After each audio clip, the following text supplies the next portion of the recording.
Attention A1 Trading Show fans. If you're interested in getting free access to the Edge Finder or our premium trade alerts, listen up. For a limited time, our show's partnered broker 8cap is giving out free access to our products when you sign up for a new trading account with them. If you already have a broker, you may want to consider switching to 8cap because of their low trading costs, a wide range of trading assets, and their amazing customer support. If you'd like to get access to our software and Discord server for free, click the link being dropped in the chat right now and ask one of our team members for more information. Don't miss your chance for free products and an award-winning broker. Now, back to the A1 Trading Show.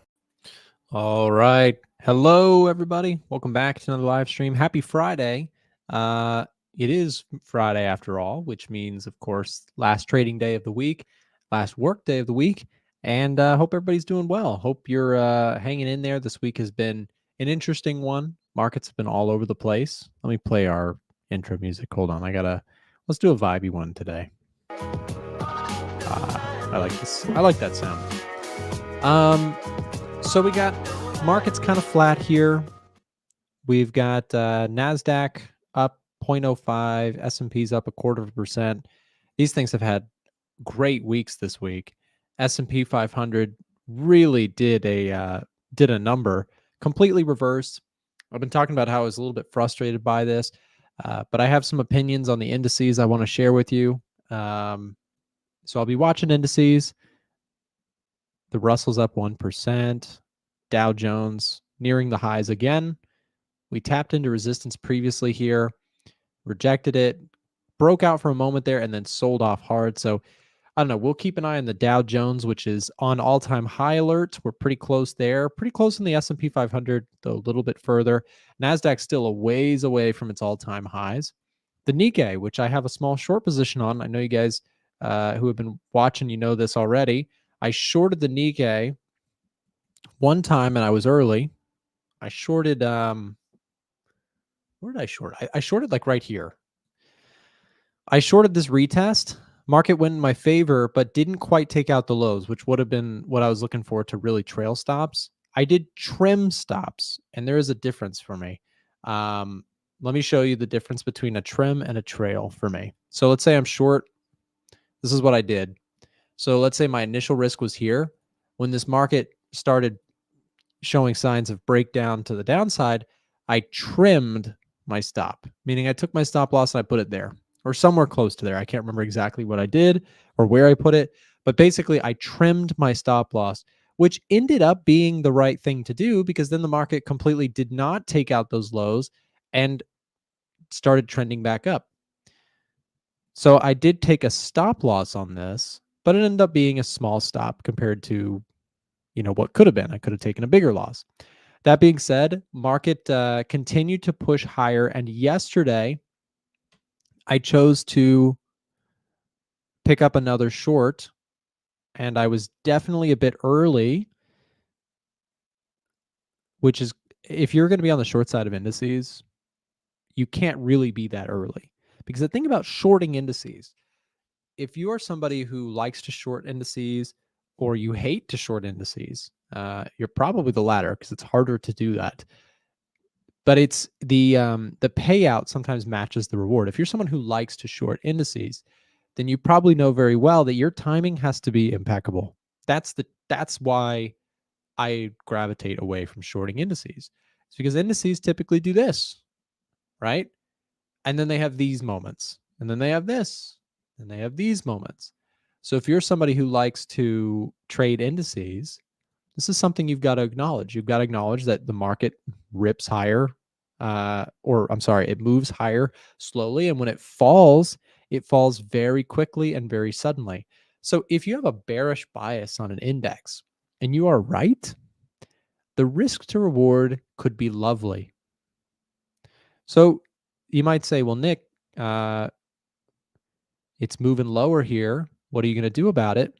The answer is I need to see a flush movement for this to even be worth my time. If you're going to short indices, you're not going for little itty bitty gains because you're taking too much risk for that. Shorting indices is hard. If you're going to short an index, You want to see this flush movement quickly. And I have to adapt my own trading strategy a little bit when I'm shorting indices, because my slowly trailing stops does not work as well on shorting indices, because indices typically do this. Again, we just mapped it out. Trailing stops on this is a hard and actually kind of a bad strategy for me. So if I'm going to short an index, how do I play it? Well, what I look to do is I look to trail stops, but much more aggressively.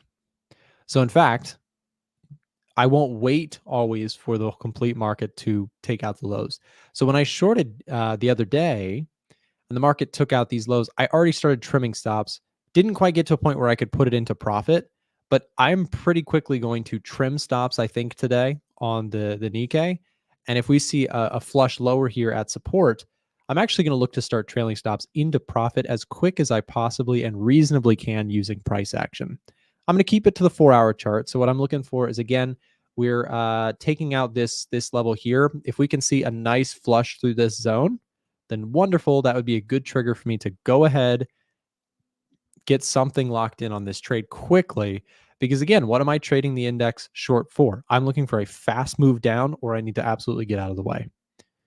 That's just the nature of indices. And if you understand that, you got to be very careful how you play it. Gold, let's go.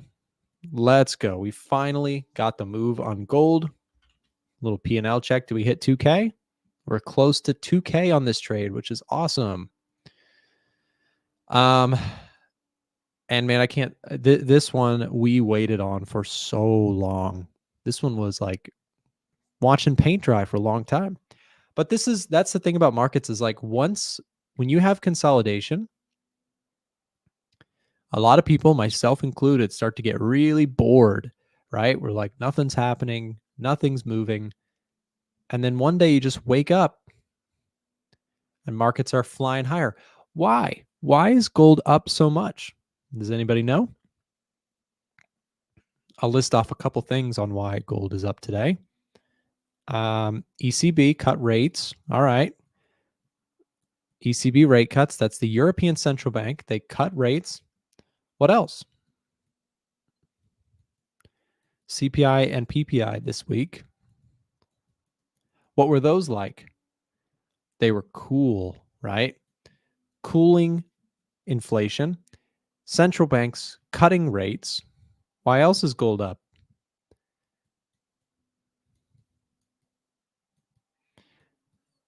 Yesterday, some of you guys might have missed this one. I saw this in the news.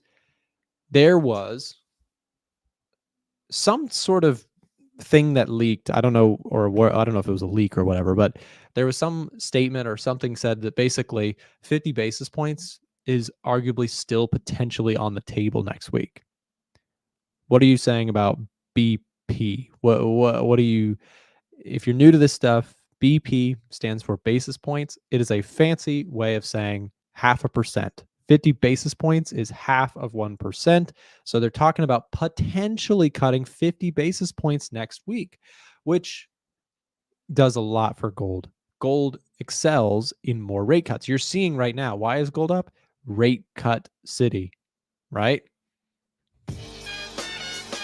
That one's for you, Lee. I saw your comment. John Cena music. Yeah. HMH has it right. It's in the FedWatch tool. We see yields lower. Why do you see yields? You don't even have to go to the FedWatch tool. Just look at yields. Yields lower, right? This is why gold is bullish today and yesterday. You want to know why gold is bullish? It's because rate cuts are expected. Now, why isn't the market cheering and celebrating? Well, it kind of did yesterday. So I guess you could actually say the market cheered the 50 basis point potential yesterday by shooting up and continuing up. I actually don't want to see 50 basis points, and I've said that a lot. I still actually think they're probably only going to do 25, which I had somebody in my group this morning send me a DM. They said, Nick, is it too late to join the gold trade? And my gold entry here is looking quite amazing. I really wish I had more trades that looked like this. Well, if I was really a genius, I would have gotten it on this retest, because then I wouldn't have had to wait so many weeks here. But But the answer to that question, is there still room for gold to go higher? I think sure there is, but the risk to reward is no longer there. So I know that FOMO can feel very frustrating. Trust me, I've actually been going through it this week with the indices because the indices have been ripping higher. I'm not in them. I'm feeling FOMO big time. That being said, I know there's a lot of people right now who are watching gold and they've got a bunch of FOMO. They're like, oh, gold finally breaks out, makes a move, and I'm not in the move. I'm not in this ginormous move to the upside. That feels so bad. Trust me, I know. Literally, I feel that way this week with the indices. Like I got stopped out of my S&P trade right here. So it's coming from a place of, I know your frustration. I feel it. It is very familiar. And I've felt it on and off for my entire trading career, the last like 8 years of my life. Like FOMO's real and it never goes away. If you can't get used to it, if you can't accept that it's going to happen to everybody, then trading's not for you. It's hard, but it's consistently going to be a thing. FOMO is always going to be there. All right. So now that we accept FOMO is always going to be there, is there a trade here? No, there's nothing here for me, right? According to my trading style, you might have something different. You might trade differently than me. But for me, there is nothing to do here. Can I short this market? Is it overbought? Are you kidding me? Come on. Come on. We don't short moves that sound like this. Right? That's the sound effect. That's the sound effect for gold right now. If you were to go into, like, picture gold as like a speed racer flying down the highway. If you were to go into his car, I'll play that sound one more time. This is what you would hear inside of his car blasting on the speakers.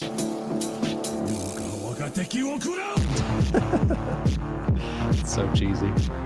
So stupid. But maybe you'd also hear this. You'd hear the perfect candle sound. Perfect candle. Oh, that green candle right there. I'm messing around, but there's nothing to do here, right? There's nothing to, you can't, in my view, in my book, I can't short this. What am I going to short? I'm shorting into a massive bull train rally. Why would I short that? Right? There's nothing for me to short. There's no context. There's bullish catalysts everywhere on the fundamental side right now. Now, here's an acceptable, in my view, thought. Okay, Nick, you think that next week they're going to do 25 basis points. Market is rallying on, sorry, I wrote that wrong. Market's rallying on the idea of 50. So if you think they're going to do 25, why don't you take profits on gold? That's a fair question, and I'm challenging myself with that because, again, I think next week that they're probably going to still do a 25 basis point cut, which would make gold not look so attractive. So why don't you take profits? Because personally, I don't trade that way. I don't trade based off of, I use price action to guide me in and out of positions.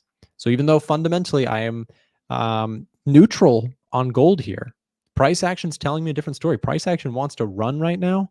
All right, let's run. And what that means is that if we put any higher lows in, the stop loss is coming in. It's coming right behind this thing. And I'm just going to let gold do its thing. Because what if we just rally into year end? What if we do get 50 basis points and I'm wrong about that? I would love to be wrong. 50 basis points happens and I'm just riding that rip. So when I look at gold and I see gold making a big move like this, yes, there's FOMO. Yes, there's people who want to be in it. I wish I had more size. My position on gold is not that huge. I wish it was. I wish it was massive right now, but it's not. It's a good size position, but it's not humongous. So for me, there's no shorting this.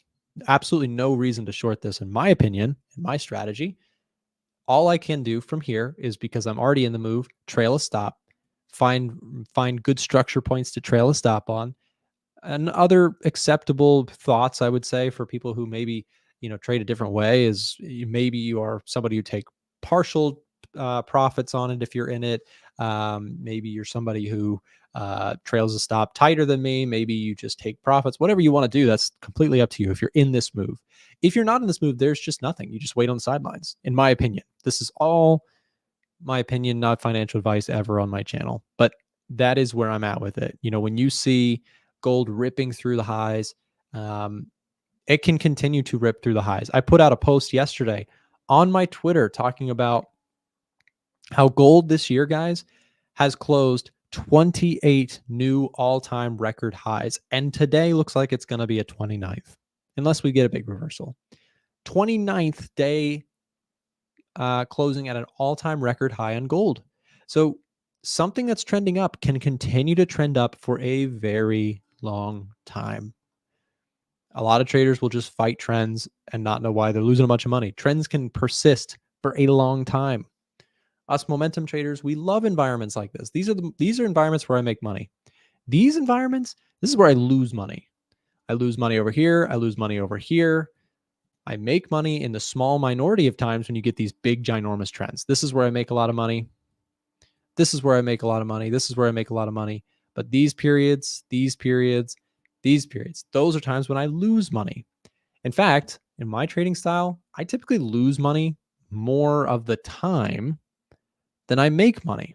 It may sound weird, but I typically lose money in range-bound markets, which makes up a lot of the time with this strategy. And then when these moves happen, it pays back the losses and more, but you got to be patient and wait and find them. We finally started to see this breakout on gold, which is great. Anyways, gold still long. This group, this trade, by the way, was shared inside of our Discord room. If you're not already in the Discord room, let me put some game on for you. Today is the last day of our Discord sale. We are at currently, let me show you this. So all the trades that I take, every position, as well as you can see Frank's in here. You can also sign up for Chris's. We have Ivan's trades in here. So we're sharing our trades inside of the group. If you're not already in the group, it is currently 35% off for subscribers who are watching the live stream right now. If you'd like to get access to those trades sent directly to your phone or to your desktop, we do it all on Discord, and it's a one-time fee to join if you get the Gold VIP membership. It's a one-time payment. You're in the group. You get to trade alongside us. We have educational value in here. You can chat with us, all sorts of good stuff. So if you're not already in there and you'd like to take advantage of the 35% off sale, today is actually the last day. We're ending it today. We did last week, we did 35% off the Edge Finder. This week, we're doing 35% off the memberships, and then we're done. So today's the last day, and you can get all the information by chatting with a member of our team there, or you can head over to a1trading.com/VIP, and you can check that out there. But I encourage you to chat with a member of my team, ask your questions, make sure the group is right for you. Let me tell you what the group is not. Group is not a get-rich-quick scheme. It's not for people who just want to lazily copy trades. It's for people who really want to learn this stuff and do this stuff and make money over the long term and have a long-term outlook and have a hard work ethic. This is not a lazy copy, make money service. We never promote it in such a way. This is a place for serious, real traders who aren't messing around, who want to take it to a next level and are open to that sort of thing. Yes, it's a paid service. What, you're a trader, you charge money? Yes, but I'm also a trader who actually trades and makes money and shares all of it on YouTube. I'm logged into a live brokerage right now. No nonsense, nothing like that. And in my book, anybody who creates content and sells something in the trading space should provide some sort of track record. And I've done my best to stay transparent about what I do in the markets, when I'm right, when I'm wrong. It's all on live brokerages, no nonsense. So if you appreciate that and you'd like to come join the group, come trade with us. All of it is inside of our Discord, and you can chat with us for more information. So there you go. Okay, so quick thing here. I was also looking at the put call ratio here this morning. This is one of my favorite indicators on the Edge Finder. It's actually probably one of my favorite pages. So the put call ratio just weighs the volume of puts versus the volume of calls in the stock market. And this gives me such a good insight into where things are at. And I want to talk about the indices because I mentioned it earlier. My opinion on the indices, I've kind of like, well, let me just say it this way. I'm bullish on the indices again, because what we can see here is I got cautious because of seasonality, which I still think is valid, but I'm back to kind of cautiously bullish because look what popped in on the Edge Finder today. NASDAQ and S&P 500. Okay. So this might be where I just kind of take a hit on my pride. I thought I was fancy. I thought I was smart for getting all bearish on the indices. but maybe that was the wrong call. My system is telling me it was the wrong call. Well, I was never bearish. Let me actually step back. I never outright said that I'm bearish on the indices. The only indice that I'm actually bearish on is the Nikkei, which I've been short. Which here's the Nikkei trade, 4-hour chart. If we trend lower, I'm going to trail stops on this one and try and lock in a profit pretty quick. But for the S&P 500, for the NASDAQ, these charts, I was cautious on the last 2 weeks. And when I say cautious, it was because in the month of September, we've discussed this over and over, seasonally, it's a weak month for stocks. So when you look at the Edge Finder score for S&P and NASDAQ and Nikkei for that matter, you can see that we're getting in that category a -2 score for seasonality. All right, so that was part of the reason why I was cautious. It was dragging the overall score down on the Edge Finder. But inflation data came in pretty positive. Retail sales, the latest figures, which we get more of that next week. Latest figures have been pretty good. We take a look at employment data. Unemployment rate is in a, it didn't go up. That's a good sign. It actually came down relative to forecast. Jobs data, jobs added were a little bit weak, but we'll take that. Interest rates are expected to come down. GDP has been beating expectations. Trend has flipped to the upside, which is part of the reason why the bullish reading has come in. Services PMI, stronger than expected. Manufacturing PMI, weaker than expected. So when I look at this, and actually, maybe I should have just shown you this. Let's go to the stock indices page. I built this wonderful table here for us to do exactly what I'm talking about. We go through this really quick. You can see GDP stronger than expected. If this is blue, it means good. If this is red, it means bad or pink. Most of these things are blue, right? Core CPI year over year. That actually should be month over month. That is month over month data. So ignore that. I'm going to fix that. If core CPI year over year was 0.3, then we'd be in a major deflationary recession. We're not in that. All right. So jobs data added was a little bit weak compared to forecasts. But there's some things you can look past because we've got, again, interest rates expected to come down. Seasonality takes some points away. That's why I've been cautious. But with the trend flipping bullish, price action's telling me, okay, right? Price action is looking strong here. So here's where we go back to the gold concept, right? Where I was saying, people are probably feeling FOMO who are not in that trade. I am in gold, but I'm not in the S&P 500. I'm not in the NASDAQ. And I'm feeling FOMO on this move because now I'm getting bullish signals and the price has moved off without me. So what should I do? Well, here's what I'm planning to do personally. I'm watching the S&P 500. If we get dips, I'm looking to buy. If we get more dips, I'm looking to buy again, as long as the Edge Finder continues to give me positive readings.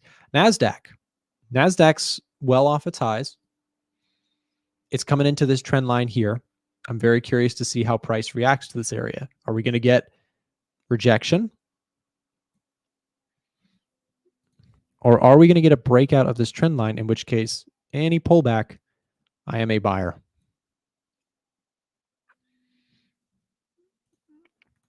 NASDAQ looks a little rough compared to the S&P. The S&P looks stronger in my view because, I guess you could argue that this was a bit of a lower high, but look at the way price reacted, right?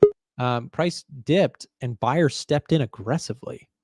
So for me, I'm looking at this, I say, okay, indices don't look all that bad. In fact, if we get dips, I'm probably going to look to buy. I'm in the gold trade. Gold's up another almost 1% today. Let's go. Gold's absolutely killing it. And now for what I'm looking at on gold, same thing is if we get dips and we get higher lows, I'm going to trail that stop and keep locking in more profit on this one. But what a nice runner we've got going on in gold. Let's see if that one can continue. But yeah, real strong price action out of the indices here recently. I've been, wanting them to pull back. I felt real smart because I trailed out of a trade here. But if we get a pullback, I'm probably just going to rejoin or try to rejoin the trade that I was in, right? I had this amazing trade where I bought the dip and markets ripped higher and higher and higher. And then I trailed a stop loss, got taken out. And I talked about this over and over. I felt like a genius when it was dipping harder because I was like, yes, I got out of there. Seasonally, weakness. But now we're ripping back up. Price action looks good. Fed's looking to cut rates. I mean, I have been bullish on the indices pretty much all year. A lot of the year. Beginning of the year, I was a little bit cautious. And the last month or so, I've been cautious. Last 2 weeks. But yeah, so I mean, I'm not in a rush to buy the indices. So please understand, I see some people saying, NASDAQ entering a daily supply. So wait, I mean, here's the thing. I'm looking for either a breakout, a nice strong break of structure here, looking for retests in that scenario, or looking to potentially buy if we do get a separate, a bigger dip. But I do think that we probably end the year higher than where we're at. I could be wrong about that, but that's my current bias. Edgefinder's giving us a nice confirmation, so I'm going to keep an eye on that.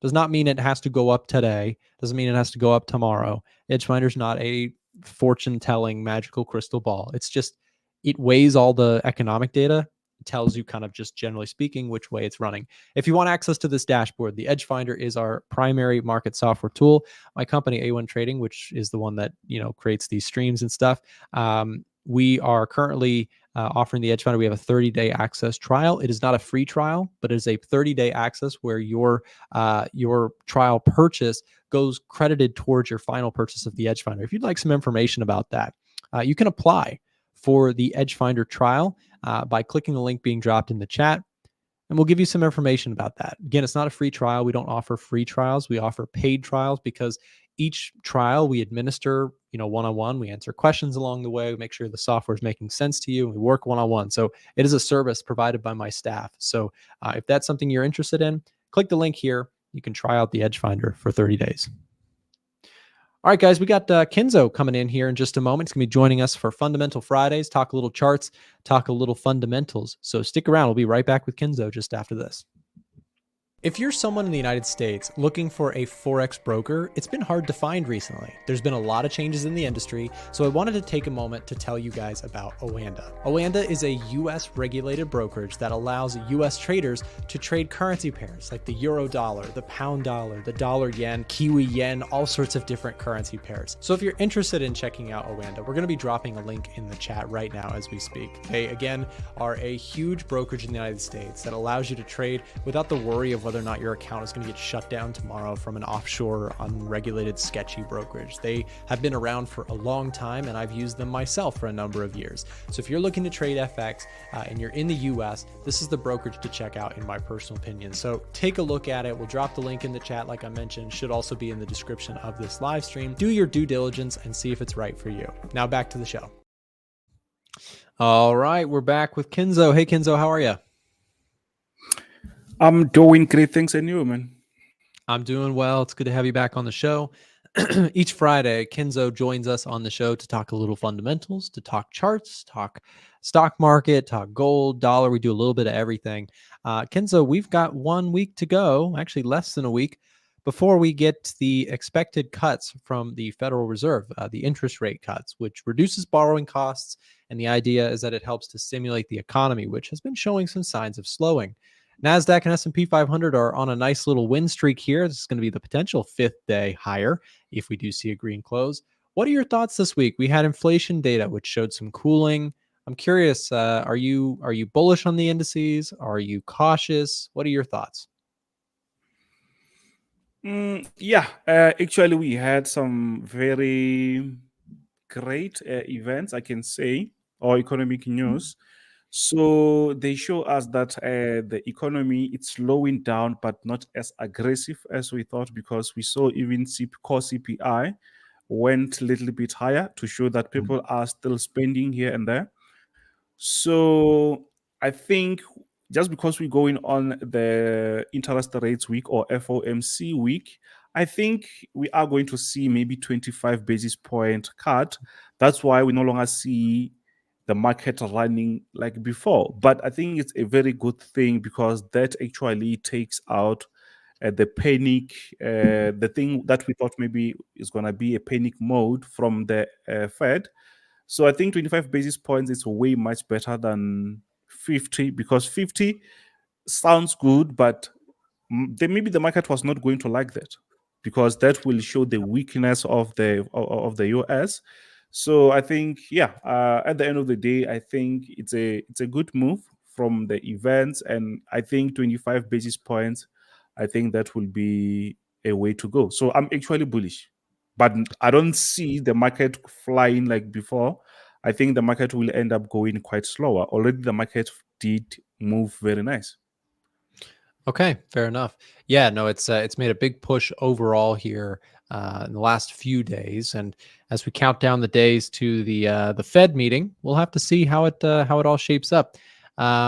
Inflation this week, I would say, as you kind of highlighted, it was pretty good, right? It was a good sign of cooling inflation, which gives the Fed more room to potentially cut rates, and some people are even thinking there could be a 50 basis point cut.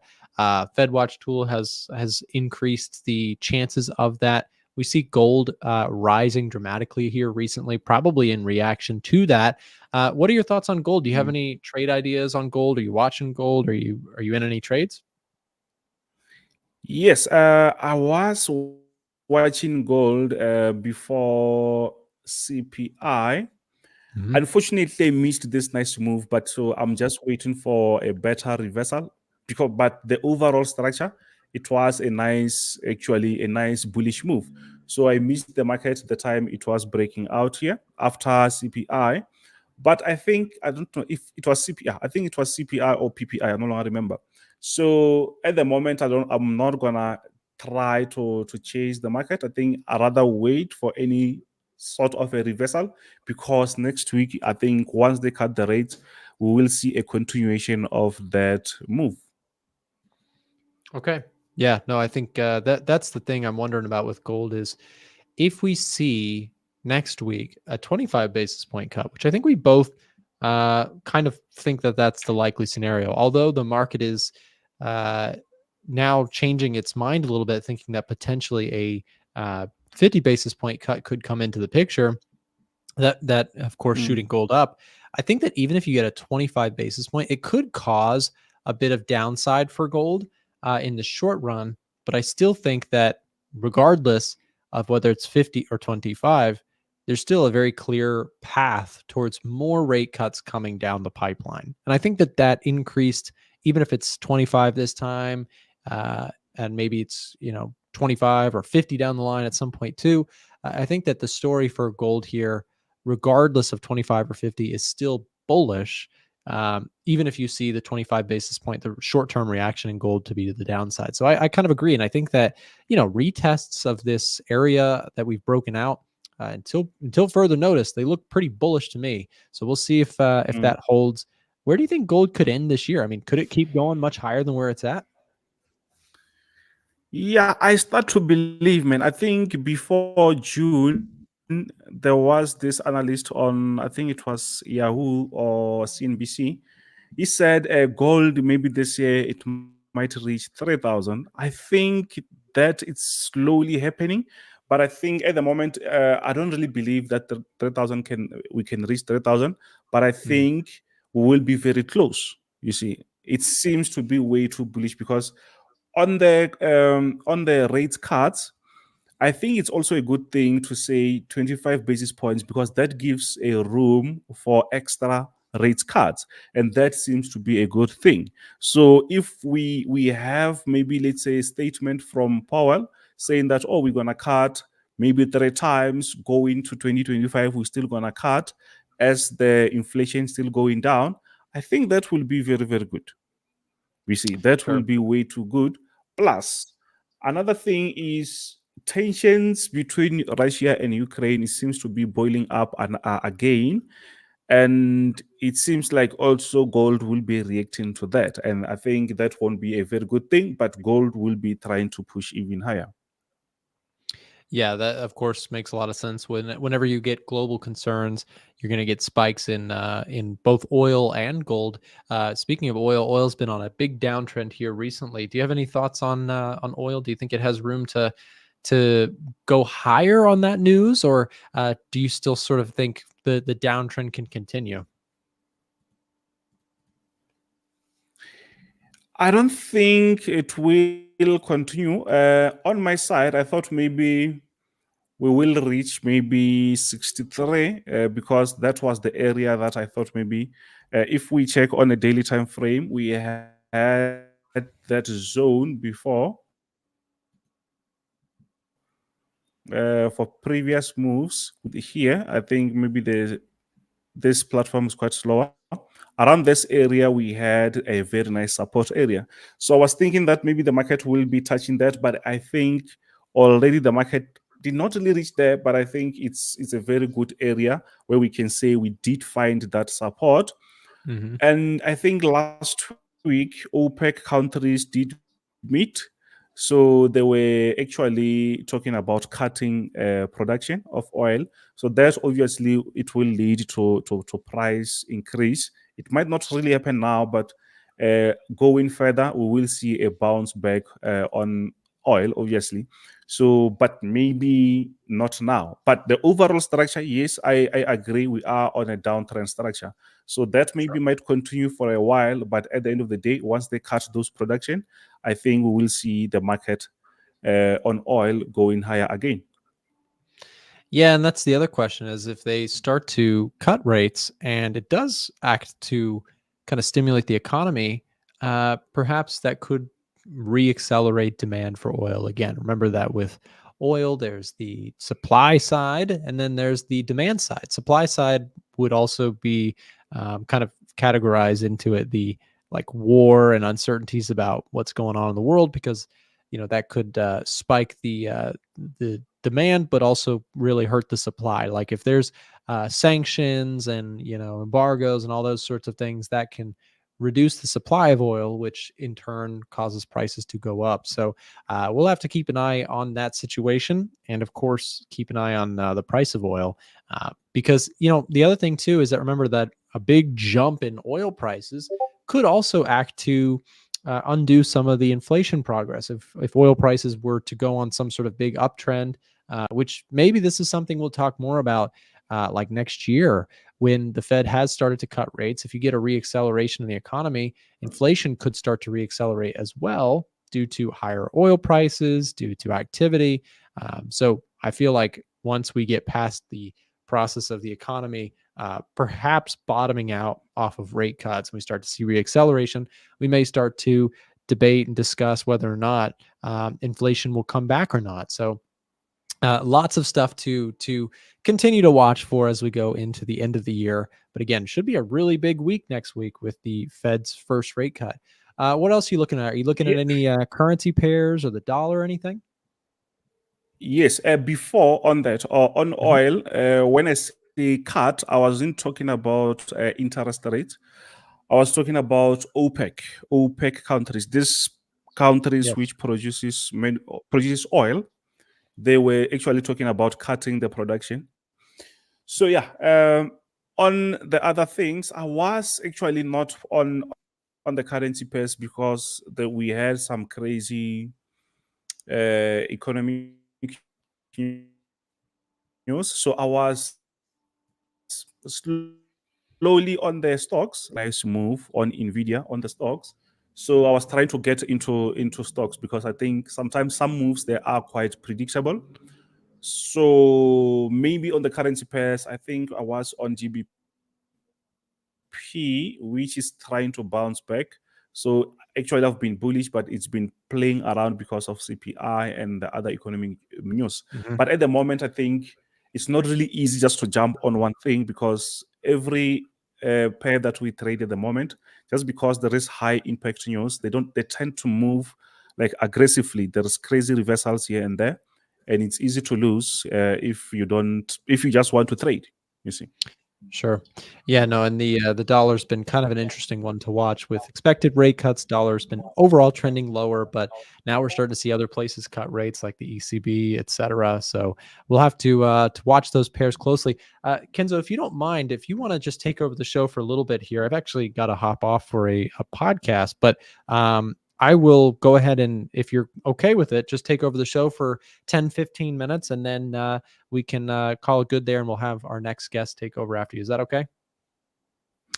Yes, I can. Yeah, I can do 15. It's fine.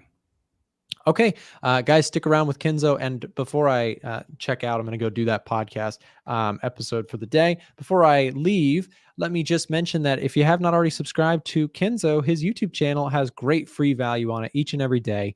Check out Extra Hot Forex on YouTube if you have not already. And Kenzo, you got it from here. Thanks for taking over the show. Thank you very much, man. So yeah, I hope everyone is doing great. So on the comments sections, you can actually let me know which pair do you want me to check for you. And then on those on that 15 minutes, I'll try to go through most of that, right? So I see AUD USD. That's good. What is the best strategy for exiting the market? Okay, I will answer that. So USD CAD, USD JPY.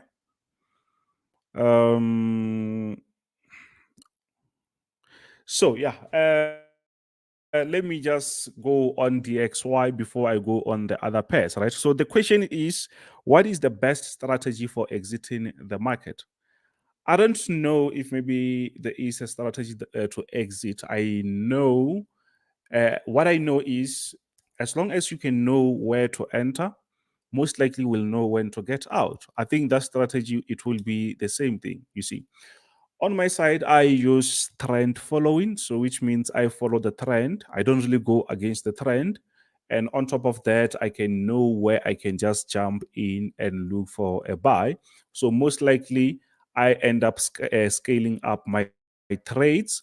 So I will get out if I see the market reversing. But mostly I keep looking my profits. So I don't know if maybe I answered the question, but I think I don't really understand how to exit, the exit strategy. Okay. So I see USD CAD, gold. Okay, let me start with dollar index. So on my structure here on the dollar index, why we check dollar index? Because if you understand the market, you will know that actually USD dominates the market. So almost 80% of the currency pairs or the stock, it's mostly traded on the dollar. So which means you have to understand if the dollar is getting weaker or stronger.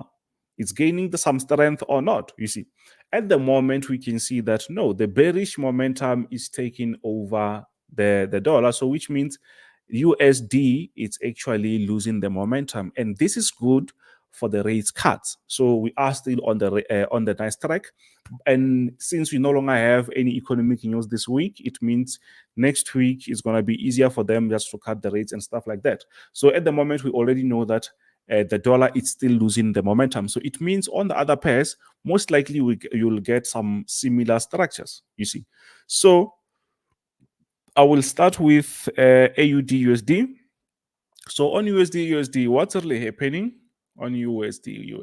AUD USD. Let's check AUD USD and see if maybe something is happening. So yeah, here it is. I think the best time frame is going to be 4 hours time frame for this. Firstly, we have to understand where the market is going. I'm a day trader, also mixing some swing here and there, and I can also scalp. So on my side, I see that the market is actually, we are on a downtrend structure. So what I'm going to do here is I'm actually going to look for a continuation of that sell if the market doesn't really break out of this structure. So which means this can be actually a very, very straightforward sell only if the market reverses. You see, but remember, we are against the dollar. which we expect rate cuts next week. When you trade this, you also have to think about that. So the question is, when they cut the rates, is actually the dollar going to be weaker against AUD? If it's going to be weaker, obviously that will be good for AUD to keep going down. But the question is, what is happening with Australian rates? If maybe Australia, it's not really that strong, even if they cut. Let's, for example, if they cut US rates, I think they're going to be 5.25 basis points, because at the moment I think it's 5.50 basis points. So once they cut, it's going to be 5.25. You might find that Australian rates are already lower, maybe 3 point something or something like that. So which means the dollar is still going to be quite stronger compared to Australia. So which means, yes, we might still see a continuation of that sell, because the dollar, it's still going to be stronger against AUD. So which means our downtrend structure here, it's actually valid. But still, we can't just focus on the fundamental only. It means even technically, we can easily see that the market might struggle breaking out of this area. So we might see a continuation of that sell. I hope that makes sense. So another pair, USD Canada. USD CAD. Let's see what's really happening with USD CAD. USD Canada. So yeah, now we are on USD Canada. Let's see what's really happening. I think USD Canada, US was not really stronger against this pair. So this is what I see here. I don't know if maybe you can see this nicely, but let me try to go on a daily time frame so that you get thicker candlesticks. So on my side, I see that the market previously, it was going higher. So this was actually an uptrend. So we were looking for those buy positions. But along the way, we can see that the market broke out, and now the market is actually on a downtrend. So it seems like the market is here to retest. So I'm expecting to see the market continuing going down. We are no longer on this nice uptrend. The market changed that. So I've drawn this here because this is actually a previous support that the market can actually respect. You can still draw something there, but it's still going to be the same level. So at the moment here, I think the market is just retesting here. Maybe the market might retest twice sometimes, then the market might continue going down. So it means Canada, it's actually stronger against the dollar. So it means we will see this market continuing to go down. But anything can happen. Maybe the market might continue, but with the structure that we have here, I'm expecting to see a continuation of that sell. So you should be looking for some proper sell positions from that level. Once the market respects this resistance, I think it will be a good time for everyone to look for that sell. I hope that makes sense. Another one is gold. Gold. What's really happening on gold? Obviously, gold, it's flying at the moment. So, but I think a reversal, it will be a very good idea. So from previously here, it's just a bigger structure of a very nice uptrend structure. Where we are, I think we can say we overbought, but there are factors that actually agrees with gold. There are tensions which are now like way too much. Europe, not Europe, Russia and Ukraine, even though there is like this European and US trying to intervene, but it seems like that is not going to look good now. And at the end of the day, we start to see gold starting to go higher. Plus rates cuts, which means that it's going to make the dollar to be a little bit weaker. So at the end of the day, we will see gold trying to go higher. But just because we say gold is going to go up, it doesn't really mean gold won't maybe retest or something. Mostly, as you know, if you trade gold, you will know that gold can actually reverse. I don't really know where it will reverse, But what we know is it won't just go straight up like that. It has to create something for us, maybe a nice resistance or maybe a nice reversal there. We will be waiting for that. If you missed it around this level or below that, it means you just need to relax and just wait for a better reversal, because if you just jump here, it will reverse aggressively and you will actually feel that. So at the moment, I still believe that yes, we are still going to see a continuation of that bullish move, but along the way, the market has to breathe, continue. Simple as that. So yeah, I hope that makes sense. Let me check another USD JPY, GB. Let me GBP CAD. Okay, let me start with GBP CAD and USD JPY. Okay, so I hope this makes sense. GBP CAD. Do I have? I think I have that GBP CAD. I think we smashed this one. Oh yeah, we did smash this one. So GBP CAD, it's still on a very nice bullish move. You can see that actually the market is on this nice uptrend structure.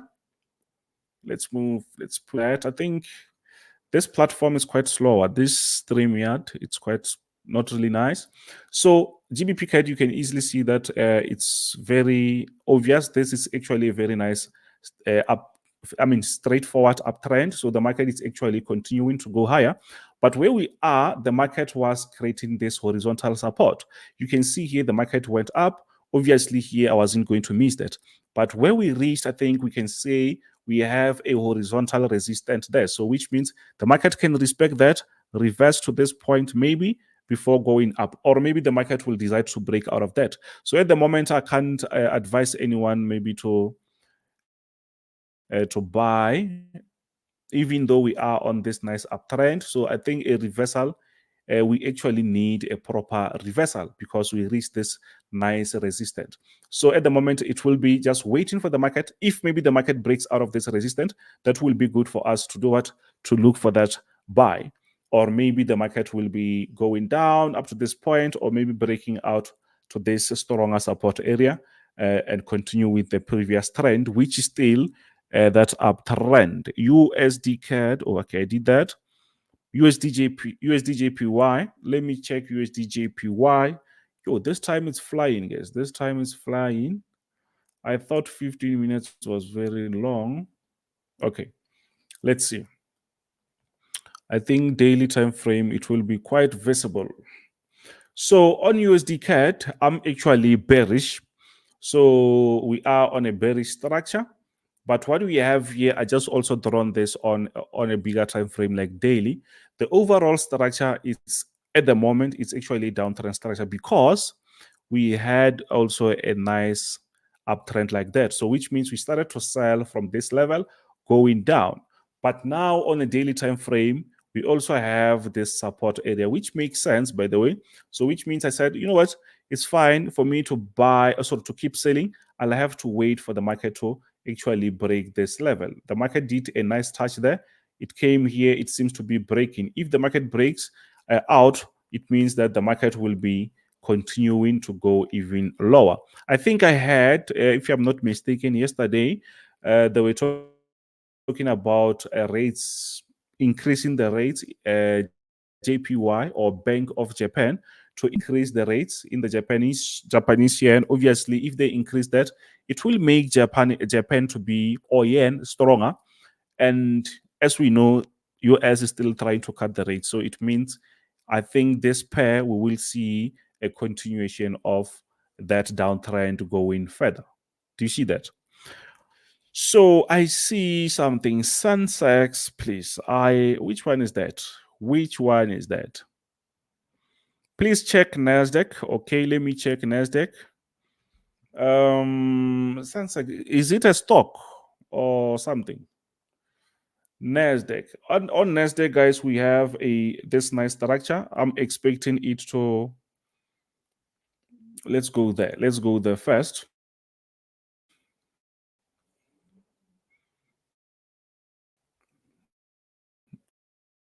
Four hours time frame, I think, is going to be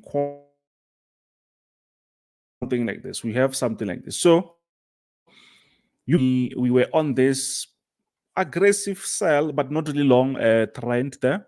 But the market seems to be getting out of that structure. Let me clear that. I was waiting for a notification. So the market is showing us that we are no longer on this downtrend. So the market broke out here. So I'm expecting to see the market continuing going higher. Already the market opened, and it seems like we don't really have that momentum. So we don't really know if maybe the market will continue or maybe the market will end up selling. But what we have at the moment, it's a very nice breakout, a bit of a resistance there, because we can see more than 1, 2, 4, 6, let's say 6 candlesticks, 4 hours candlesticks, maybe 16 hours or more. The market is been struggling to go higher. So we have to be extra careful around this level. But the overall structure here is we are no longer on this downtrend because the market got out. So I'm expecting to see a nice push to the upside. Yes, anything is possible. The market might reverse here and there. We saw the stock markets, they were aggressively reversing. Maybe anything might happen. But at the moment, I still believe that we might have a nice bullish move. You can see we had this higher level there. I think it's around 19,900. I think that is going to be the highest level that we reached before. And maybe the market from this area, we'll see whether it will break out or maybe the market will reverse. I hope that makes sense. I hope that makes sense. Let me check the last one. May you please check Nasdaq any possible entries on the uptrend? Yeah, I think that after this consolidation structure there, I think a buy, it can be a very nice thing. AUD, NZD. I think GBB CAD, I did that. DXY, I did that. Nasdaq, I did that. Gold, I did that. So let me check AUD, NZD. AUD, NZD. Then we can call it a day. And AUD, NZD. I don't think I have that. Let me add a AUD. We need Forex.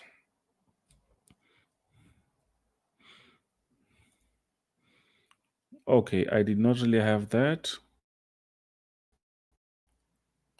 Let me remove my Apple there.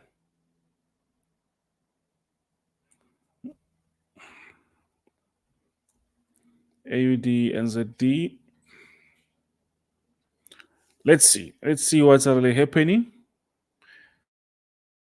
So on this one here, I'll have to check what's really like long time ago. So let's see this on a daily time frame so that I can easily identify the trend. What's really happening with the trend? Slowly, you can see that the market is actually going to the upside. So this is actually a continuation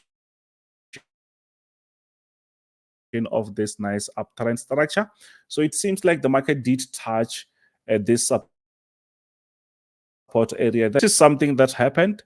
We can just call that a breakout, fake breakout, obviously. And now we can say we are on this nice, we are continuing with the previous trend.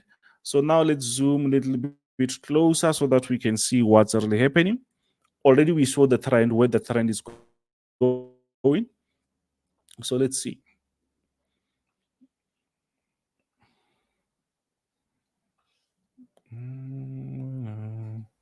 You can redraw this if maybe you want, but I think we already know that we are on a very nice trend. I don't know if I draw it here, it will make sense. I don't think it makes sense. Remember that. So I can say the market moved a little bit far from our support area. But if you're checking this like almost every day, I think you can place your notifications once the market is going even lower. So I will try to zoom and see what's really happening. Okay, I think here we were going to have entry after we have this breakout. So the market went up.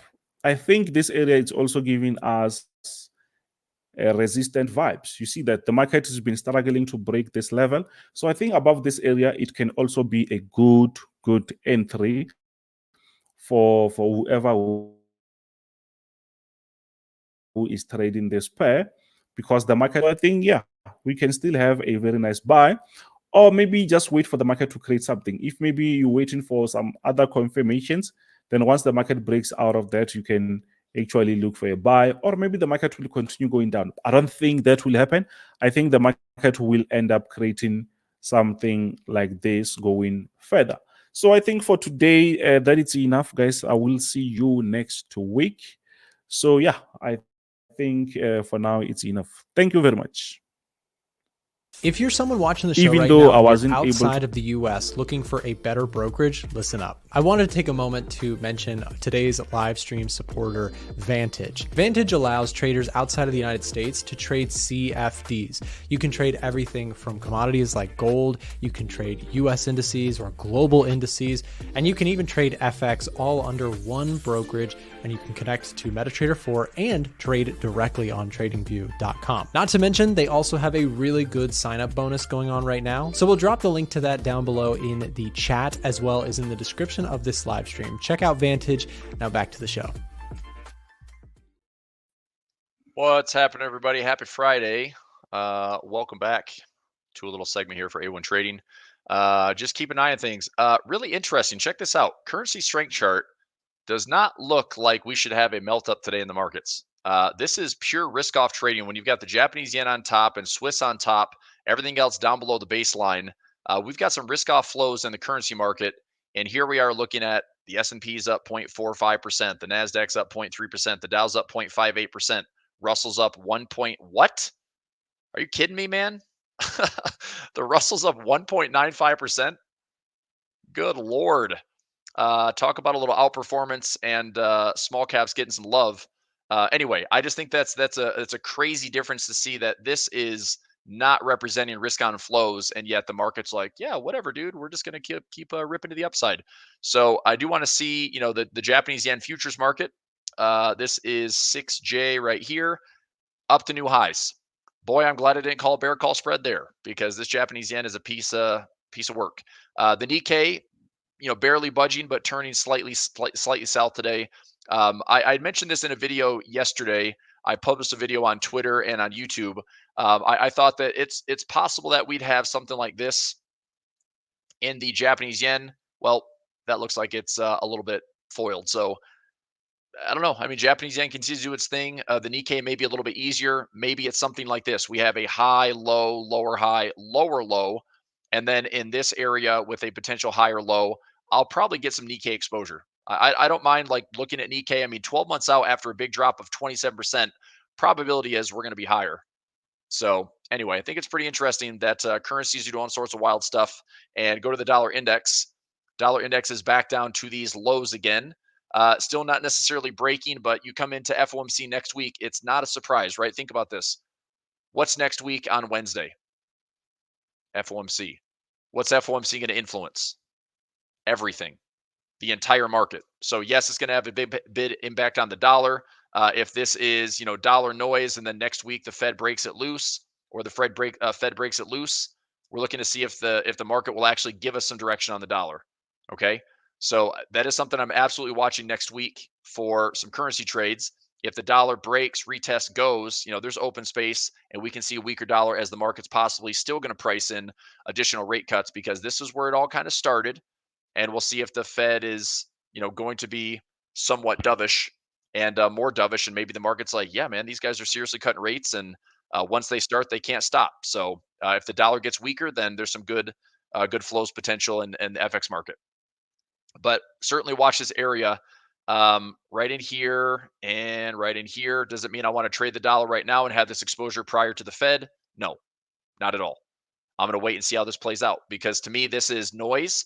It's right on the brink of breaking support, which there's clearly some opportunity there, but it's also on the brink of holding support, which has gone back to early 2023.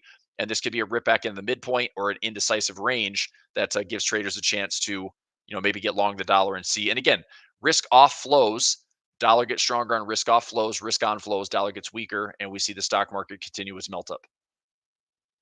Okay. All right, so that's dollar. If we go to the markets right now, the markets have had a pretty darn good week. They've clawed back in a big way. Here's the S&P. we have essentially taken out the sell-off from Tuesday last week during that post-Labor Day move. What a crazy day, right? Like Wednesday was nuts. Thursday, Friday was just pure melt up.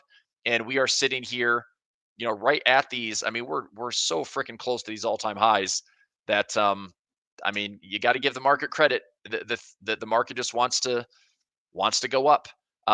Look, I am a bull based on this momentum. This was a pretty broad market bull push. So I am a bull until price proves otherwise. Okay. So that means this: if we all of a sudden turn aggressive with the down move, okay, fine. Then we're kind of right back at these highs and stalling at the highs.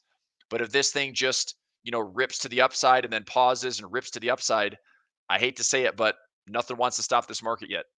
So I'm just going to be monitoring that closely. So SPY is above the Labor Day sell-off. If you go to the Qs, it is now above the Labor Day sell-off. You go to the Dow, it is right at the Labor Day sell-off. This is Tuesday, so the Dow is up above that, big rip on the Dow, and then the Russell is gaining into that. So there's still a little bit more to go from that Tuesday of last week's sell-off, but the Russell is up a big chunk today. That's pretty impressive compared to the others, right? I mean, it's 2% on the upside. The Dow's actually outperforming the NASDAQ, and the Dow's actually outperforming the S&P. So we're getting, I think that's a bit of the Russell especially, that is a bit of a broadening move. So yesterday, for example, I think about 70% of stocks advanced. I think 11 sectors closed green. So we had pretty much a broad market rip yesterday, which is fine. But I think it's, like I said, interesting that we're getting some currency movement today that, maybe this is noise. If the markets say, okay, the Swiss starts coming down here and the Japanese yen comes down here, then it looked like risk off, but it starts to come back in and settle at baseline. Who knows? So we shall see. But right now, I am bullish until proven otherwise. And coming into next week, I'm just watching. I'm just watching to see if it's up into open space.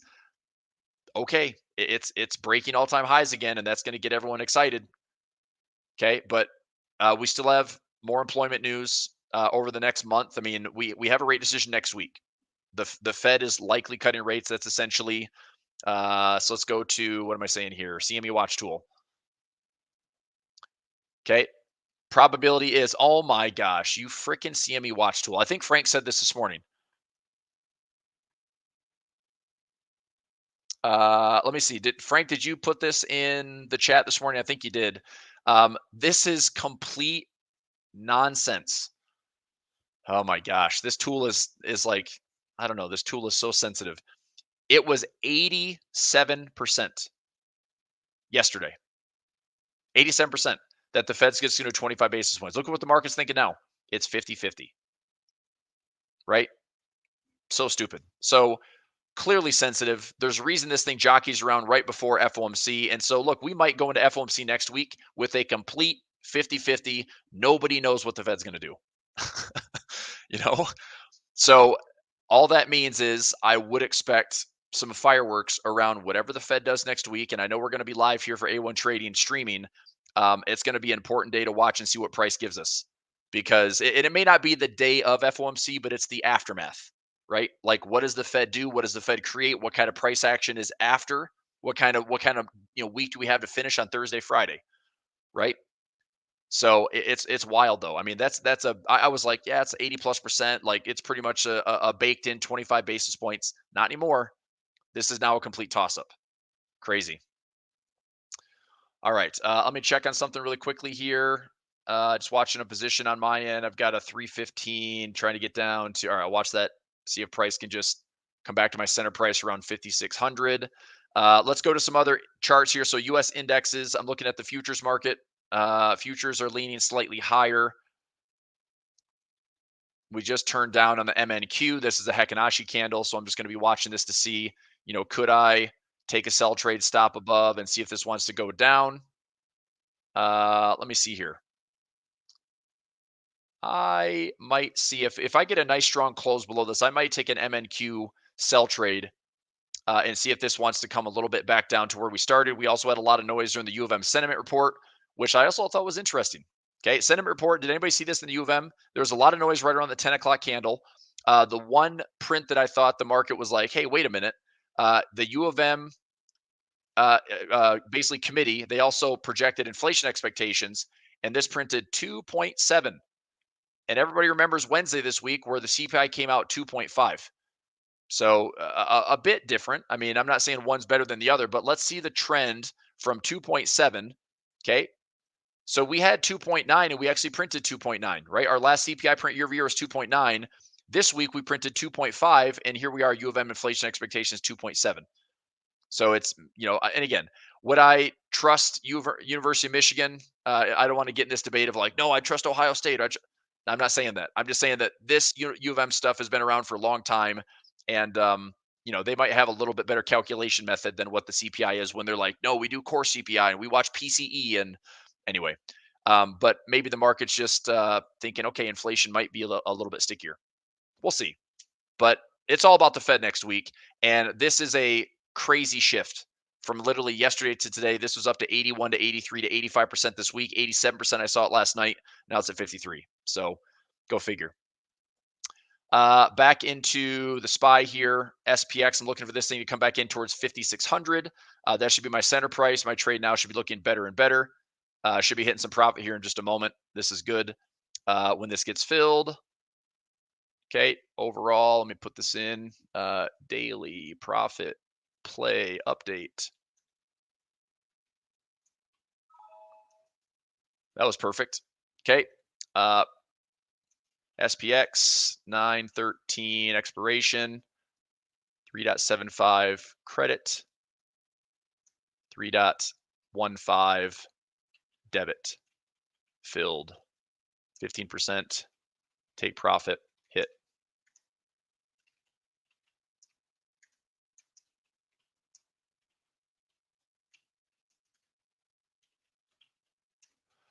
There we go.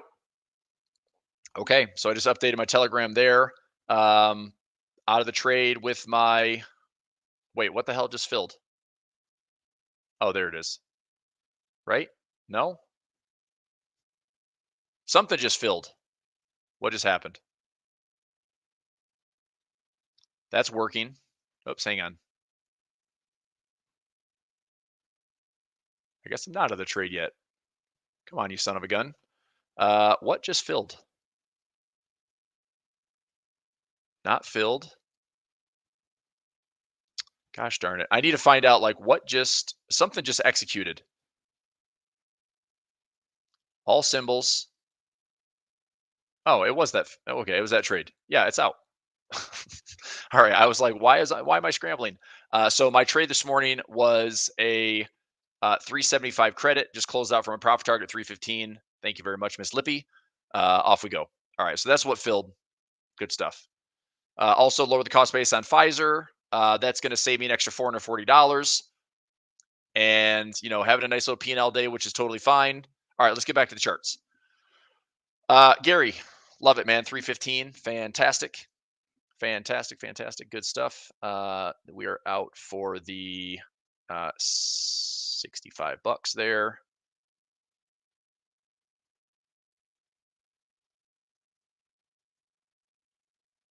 There we go.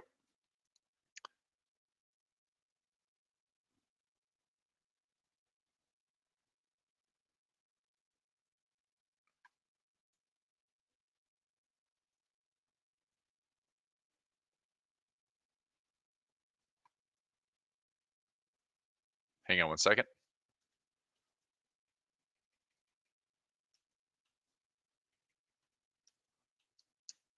There we go. Okay. I should be all good now. All right, let's get back to the charts. We're right at the highs on the S&P. The NASDAQ obviously has a little bit more work, but I've said this for the week. Look as good as it looked from that Wednesday rip and that crazy day we saw Wednesday. You notice how the market is still not at all-time highs. You notice how we're still sitting here with a possible ceiling that the market might not be able to break, right? And this is all going to be dependent on the Fed next week. So let's talk hypothetical here. Let's talk some scenarios. And let me get a little poll for everyone watching today. Would anybody be surprised if the market next week, it sits right at this level, to see the market drift up and hit the Fed, maybe during Fed day, it like melts up. And then the day after we frickin' drop. Would anybody be surprised to do that at all-time high resistance? I don't think anybody would be surprised. It's just good technicals, right? Markets overstretched, markets overbought. Why are we justifying all-time highs? Blah, blah, blah. Who knows? But the price could stall there. And that's what I'm looking for. Okay. I am still bullish based on this rip to the upside. I'm still bullish until proven, otherwise. But if we see a big fat sell-off candle like we saw Tuesday last week, then yeah, this puts a little bit of a damper on, okay, if we're here, then the bulls would have to break these highs. And I'm going to let price prove it. So I'm just being patient. I don't want to rush into anything. I've got some hedges to the downside that are out of the money. I canceled some of my, my butterfly spreads just because I'm not trying to call a top here, you know. There you go. Alan says staying in cash. Perfect. You're taking a page out of Warren Buffett, or taking a page out of Warren Buffett's playbook right now. Going to cash, baby. And look, there's a time and a place for it, right? Like right now, who knows? We're at all-time highs. Everyone's worried about the potential recession. We're coming out of this inverted yield curve. In fact, let me see if that's still the case. And then I did see some questions like, "Hey, can you talk about this? Nvidia, can you talk about this?" Yep, let's talk about it. So we're still, based on what I see here for the rates, the 10 and the 2-year. So we are disinverted. There's about 6 or 7 basis points here disinverted. The 10, the 2, we've come out of that longest inverted yield curve in history. The disinversion is not necessarily great for stocks historically. If I zoom in, what I'm looking for, and this also may happen after the Fed, okay? If we see a steepening, I think that is the best thing for the market to continue to go higher. Okay. And I say that because there is a really good correlation between the inverted yield curve and the disinverted yield curve with labor. Okay. When we have been seeing the trends, and you can see this in the A1 Edge Finder, when you can see that employment data has been showing jobs are slowing, JOLTS jobs openings are slowing, wages are flat, and you look at what are the other metrics? Unemployment rate has been creeping higher, right? Jobless claims have been steady, okay? But numbers overall have not been great. So my point is, when we went down into the inverted yield curve, that was actually employment numbers were getting better. That was a tighter labor market. As the employment numbers have gotten worse, this is where we're coming out and showing that disinversion. Okay, so this is something to watch. What I'm saying, I see you, Frank. What's up, dude? If we go steeper and we get back to this this inverted area, that's probably a good thing for the stocks to have legs to the upside. In addition to the dollar getting weaker, to me, if I'm putting puzzles together and I'm saying these are the major catalysts that I'm watching for, I think that employment has to get better, and we're going to see if this gets better, and this would actually be a steeper yield curve, and we go back to inverted territory. If that happens, that does help fuel the stock market as well as a weaker dollar. Otherwise, if this continues to drift higher, that's not a good thing. Historically, coming out of that inverted yield curve doesn't bode well for stocks. So between the dollar and this 10 and 2 yield curve, employment data and inflation data and what the Fed's going to do next week, all that's going to be on the table for us to navigate. So, Frank, I saw your post this morning, dude. That was pretty incredible. What do you make of this 50-50 now? Yeah, I'm not really sure. My question in that Discord was why cut 50, and I was talking to Nick about it too. Maybe they're behind. I don't know. Maybe the Fed is realizing that they actually do need to cut more aggressively. I mean, these are changing very drastically, so in the next few weeks, this could come down substantially, and we can see a majority 25 basis point cut probability. But to see it this morning, it went all the way up to 49 and 51, and then it kind of settled around here. Okay. This is 45 and 55 on my screen. But the numbers are constantly changing. So let me share my screen now so you can see what I'm looking at. Okay. So because they're just all over the place, it's hard to tell. But the fact that it's close to even is pretty concerning, because I don't think a 50-point cut is a bullish sign. I think cutting because you have the luxury to do so is dovish. So cutting by 25 basis points is a good thing, in my opinion. But now that labor has cooled down as hard as it has, maybe the Fed is realizing that they really do need to step up and they need to come in and save the labor market. That's not a good sign, in my opinion. And now we're at near all-time highs on the S&P. I'm not exactly confident in this. So if we do test the highs, we go back up to 56, 70-ish or a little lower, whatever. Mm-hmm. I may look to, sell some credit spreads above price, stay out of the way. But, I think there's limited upside here. But I do too. I mean, I look, I think price is going to be okay. So I was at the gym yesterday for about 2.5 hours and listened to an interesting podcast. This guy, why are you at the gym for 2.5 hours?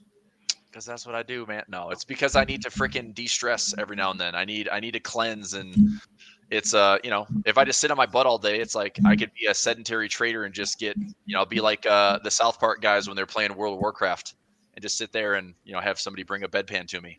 So I need to get to the gym. What do you do in that amount of time? Like, I feel like I would run out of things to do if I was focusing on one thing, Yeah. So Stairmaster for an hour, rowing for 30 minutes, lifting for another probably hour. Yep. An hour, Stairmaster. Yep. But this is what I do. I listen to podcasts. I listen to like financial podcasts at 1.5 speed, and I just consume as much content as I can in the time. And so the reason I stayed yesterday was one was almost done. I'm like, I'll do a little bit more. And I just lingered for another 15, 20 minutes. But yeah, that's usually what it does. So yeah, it's like once or twice a week. I try to just, enjoy the time. So make it productive, but also it's sad because I wish I just listened to music, but I'm just like, yeah, let's listen to stuff that hopefully gives me a better opinion. But anyway, look, man, this is a wild shift, and I think that are we on the same page here? I think that if the Fed cuts by 50 basis points next week, that shouldn't trigger anything good to the market, because that is literally the Fed openly admitting that they're wrong. That's what 50 basis points is to me. Even though they could justify it, and Powell could come out and say, well, here's why, but it's like there's no employment data to justify cuts. But I suppose a 50 basis points cut could maybe help real estate. The 50 basis points cut can maybe help the consumer. But a 50 basis points cut is certainly showing that the Fed miscalculated when the timing was appropriate. And obviously the market is crazy sensitive. The market is like a toddler. It's having a temper tantrum. And next week, I don't know what price is going to do. Nobody does. We're sitting here near all-time highs. Could it hit the all-time highs? Sure. And I will pick my battles and look, if we break the all-time highs, if we break and we stay, why not? Right? Destination 600, here we go on the SPY. But if we break and we fake, then it's probably settling back in, and it'll be more September volatility, whatever that looks like. I don't know. So it's not a hard trade. It's just position for it, right? I mean, I'm not getting really directional right now. I'm not really trading anything right now. I'll kind of wait and see. In fact, next week, Frank, maybe one of my classic like indecision trades, right? Where I'll buy a call and then I'll sell a call. I'll buy a put and then I'll sell a put, and I'll let volatility do its thing. So actually, you want to look at that right now? I kind of want to price it in because IV's not super high right now. Talking about a strangle? It'd be a long strangle. Well, not technically. No, it'd be like a long fly, a long butterfly, because I'm putting 4 legs in. So a long strangle would just be 2 legs, but I'm going to go 4 because I want to sell against it. So let's take a look at that. Let's go SPY next week. And if we went out to next week is going to be the 20th for expiration. Now, I don't necessarily need to take the trade today, but I want to price it out and see. It's going to be more expensive because I'm doing a long option. But if we're trading at 562 and I buy the 563 and I buy the 561, if we have some volatility next week, part of me wants to favor like a 10 to 15 point move on the downside and then go like 10 points to the upside. So I'm gonna cut off. Like where's 570? That's like open territory here. 565. I mean, I'll go 570. I'll tighten it up to the upside. So I'm going to sell for 850. I don't love this, but I'm going to sell. That's a $7 position that doesn't really cover the cost basis, so that doesn't help. But if I do a 551, I don't like this at all. Well, wait, I need to change this to a You sell. you think a 50 basis point cut, not saying that it will happen, but the expectation of one, do you think that is probably going to lead sentiment to bullishness in the short term? And once it actually happens, if it happens, it's Yeah. no longer a sort of a bullish signal. That's a great point, because it totally could be, right. We could completely have this movie buy the rumor, sell the news, right? I mean, how many months have we been waiting to see, like, okay, the Fed is finally going to cut? I mean, they've gotten away with so much free mileage of just talking this year, that now it's finally here. And if this is as good as it gets, I also want to check in. I've got this one thing, PE, price to peak earnings. Let me check this. Okay, so look at this. Now, we're not at the same highs we saw back in April of 2021, where, it wasn't until like late April when the Fed started kind of their deleveraging and we had that bear market in 2022. We're not at the all-time highs here that we saw back in 1999, 2000, but that is certainly something to watch. The average for the price to peak earnings tool is around 12.6, and we're trading right now around 27. And also, if we go to the, is it price to sales? Yep, price to sales. So I put both these in as favorites to, like, try to spot a toppy market. Okay, price to sales, we're pretty darn high, man. Like, again, it's not at the same valuations we saw in late 2021, but what happened here November, December of 2021, Frank? What happened in the market shortly after that? In November of 2021? Yep. Like November to January 2021, what happened? I remember 2022 was a bearish market. So yeah, that was the top, dude. November, December, January of 2021 to 2022 was the top. The tech market topped out in November. The S&P topped out in January, and we had a bear market right there. So that window was the top. And so this price to sales history tool, we are creeping up on those levels again. Now, again, I don't want to sit here and be like, it's toppy, but we're way off of those levels. Like, when this market had a top in 2021, it was way the heck back here, dude. So, I mean, to have a top in 2021 and drop 30%, we're above those highs. So, does it really change anything? No, it just means, like, this created a top because the market was frothy and the market was overpriced, and so the market corrected.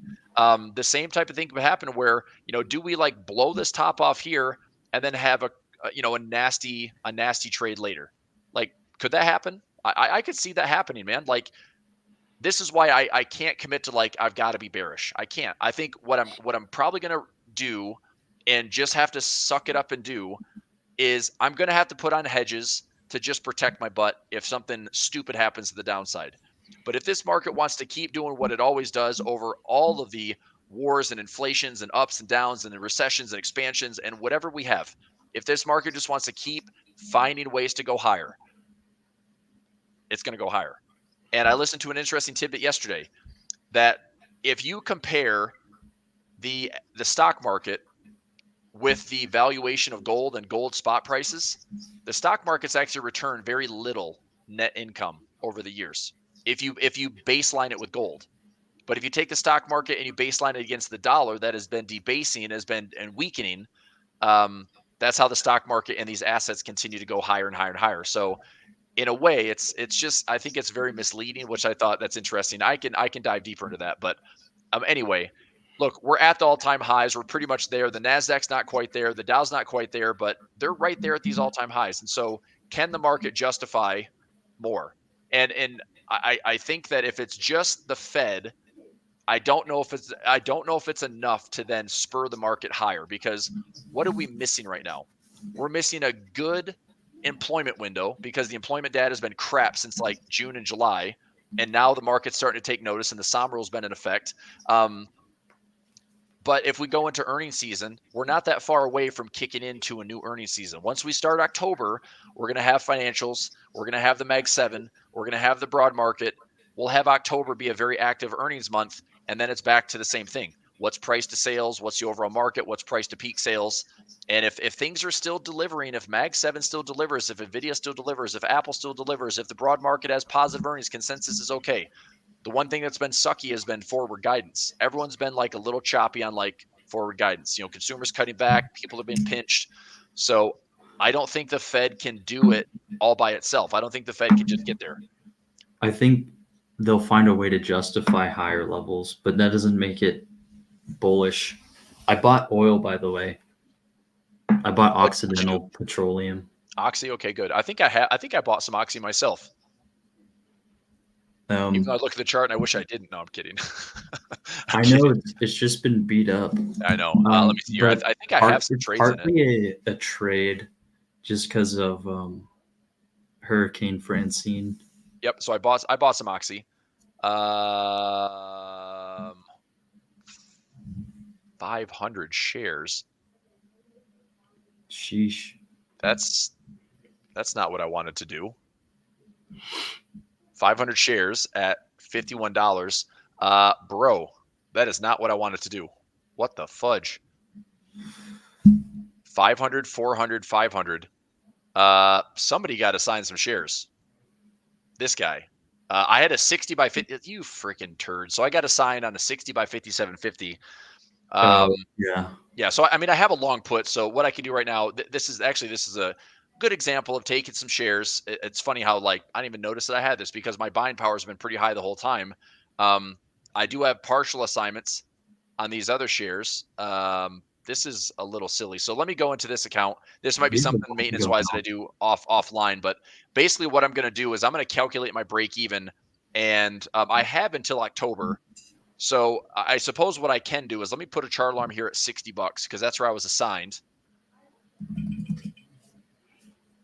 Oh my gosh, that is that's way higher than current price. $60 is way up there. We're coming back into this low that we see back in 2022. It's been beat up a lot. On that. What's that? Go to the 1 week.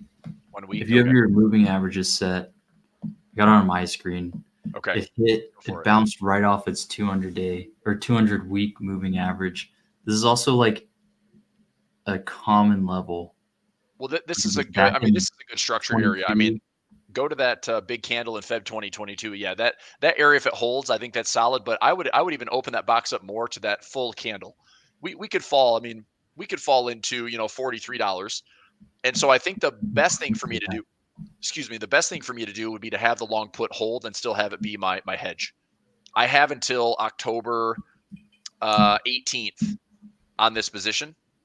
So if price is going to fall further, what it allows me to do, so here's an example. This is just a good example of what credit spreads can help with. So I did a $60 sell put and a $57.50 buy put, and I believe I probably captured $1.25 or so. I was filled on Oxy.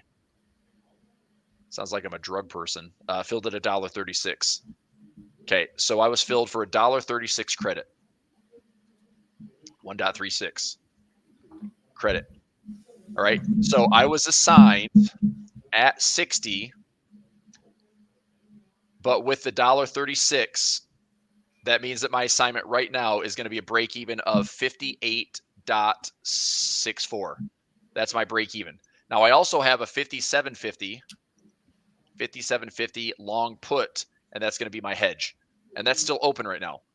So if I were to say, Frank, I think this is already, if I were to say this is a low and I want to just go ahead and cash in my long put, what I could do right now in my long put is 57.50 minus 51.78. That's $5.72. Okay. So I could actually take my break even, subtract another 572, and this would be, I'll add this in. So this would be minus 5.72, which would be long, or get my QWERTY keyboard, long put credit. And that would give me an actual break even, ownership break even. And let me find that price. So if I do an actual break even, I've got 58.64 minus 5.72. I'd own the shares at 52.92. And right now we're trading at 51.77. So if I were to do this right now, Frank, I'm only upside down $1.15 on the trade. So what I could do is, what's my break even? 52.92. If I execute this trade right, like I said, and I close out the long put, take my break even, I could go out to my own shares and I could put on a covered call. Let me see what a covered call is at 53 bucks. Okay, because my break even would be 52.92. If I did a covered call at $53, I can lower my cost basis again by 28 cents. I get it called away. This gives me a 52.92. So 52.92 minus a covered call at 28 cents gives me a break even of 52.64. Get it called away at $53. I can actually turn a negative credit spread into a positive $36 win. So that's $36 on 500 shares. So I'll still make 180 bucks on the trade. Never have to realize the loss. So I'm like half of that. What's that? There's just a lot going on there. I know, but it's easier to walk through this like very slowly. I feel like that's something you want to like handhold people through, because that is like a lot of crap to digest. But my point is, a credit spread, it works a couple different ways. One is, I'll just take the loss on the credit spread and move on, and I'll lose $1.14. That's it.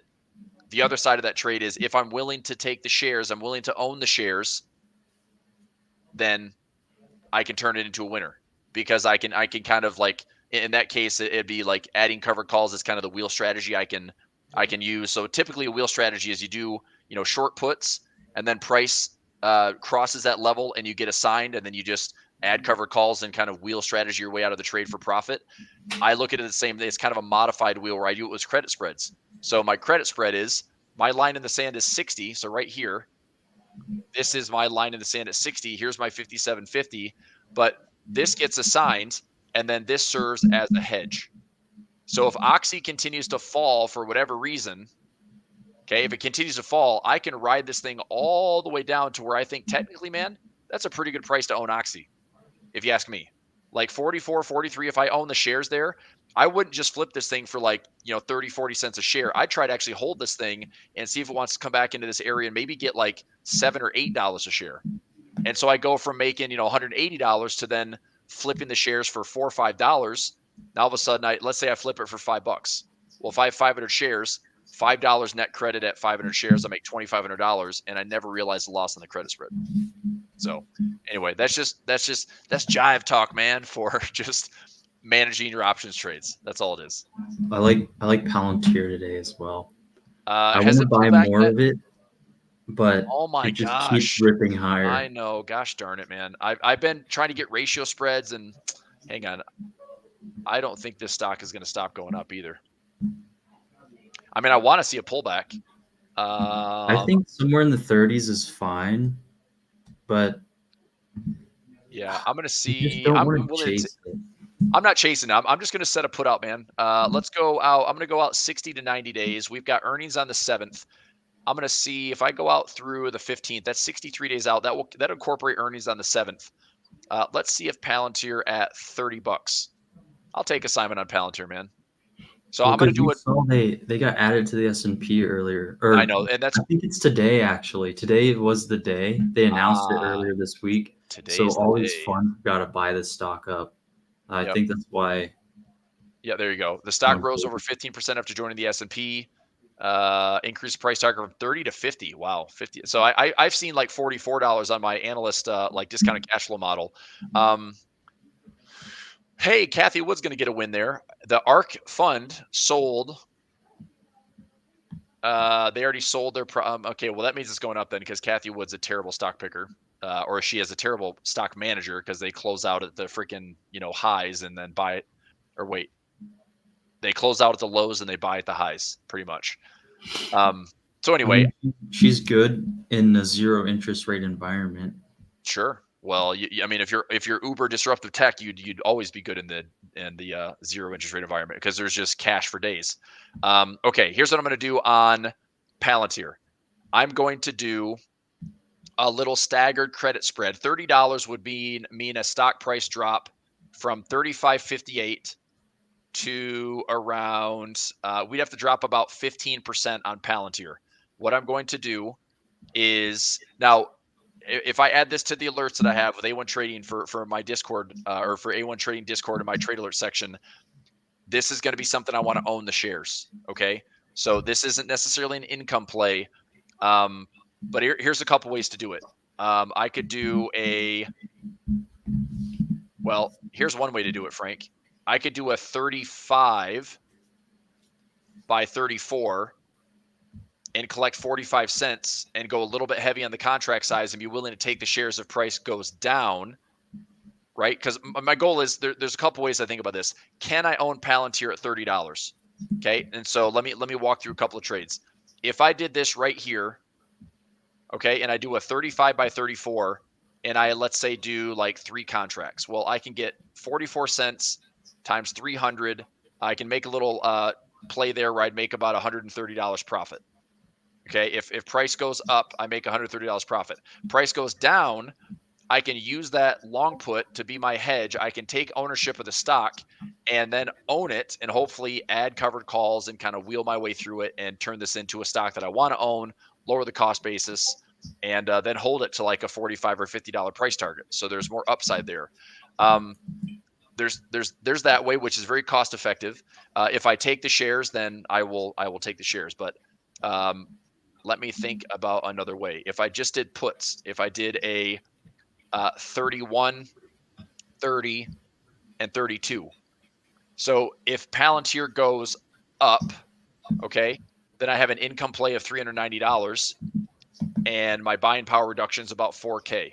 So let me crunch the numbers on return on capital. So if I put out 39.59, if I go 390 divided by 39.59, I'm looking at about a 10% return on capital and never owning the shares. Choices. I kind of want to own it. Do I want to own 3 contracts at a break even of 31, or do I want to own 3 contracts or 300 shares at maybe $35, and I've got to kind of work my way through an expiration? That's a tough choice, man. Let me think about that, because I want to own shares of. I've been trading this thing, trying to get ownership, and it just hasn't assigned anything. So this is one account. I have a naked put at 20, naked put at 17, naked put at 15, naked put at 13. I've got a ratio spread at the 20 by 19. I mean, I'm trying, but it's now, well above those levels. So I think because I have all this put exposure already, I don't need to put in more naked puts. I'm going to do the credit spread instead. So problem solved. This is what I'm going to do, Frank. I'm going to go sell the 35, buy the 34, and try to get 44 to 45 cents out of this. If I go 36 by 35, now I get 50 cents on it, and I need price to go up about 40 cents to get me paid.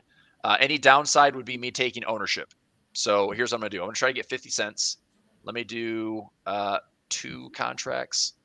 I'll do 2 contracts. That would tie up, if I get assigned, $3,000 or $4,000 of buying power.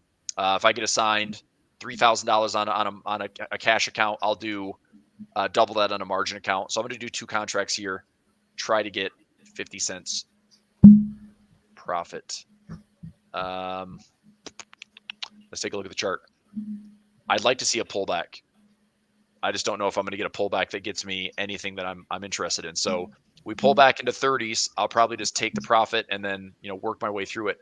My destination on this chart would be 45 or higher, as far as looking at where this thing can go. So getting out of the S&P, this adds a whole new flow. Like there's lots of interest now. When you crack the S&P, you typically get just forced order flow like all day long. Yeah, I'm excited, but I wish I could, put $1 million in the stock if I had it. Okay, well that's one way to do it. Yeah, I'm not. You gonna go roaring kitty on Palantir? Yeah, I mean, I don't know. I don't know if I'm just like swayed by them, but there's some energy and some moxie about them that you just have to have. Yeah, I mean, Alex Karp, I think he just tells the truth,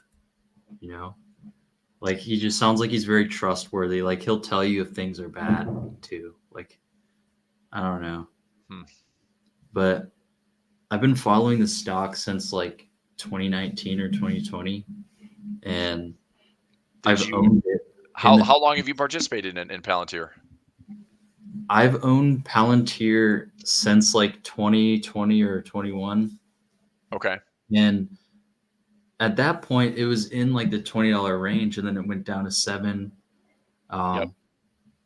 I mean, I didn't really have any capital at that time, so I just didn't do anything. Right. And then I bought more recently. But yeah, that I just think that after all these years, it was priced to be like bankrupt. And then they said they would never have profitable margins. Like they're valuable, but they're not as valuable as people think. They'll never make it onto like the S&P or something. And all these things are just proven wrong.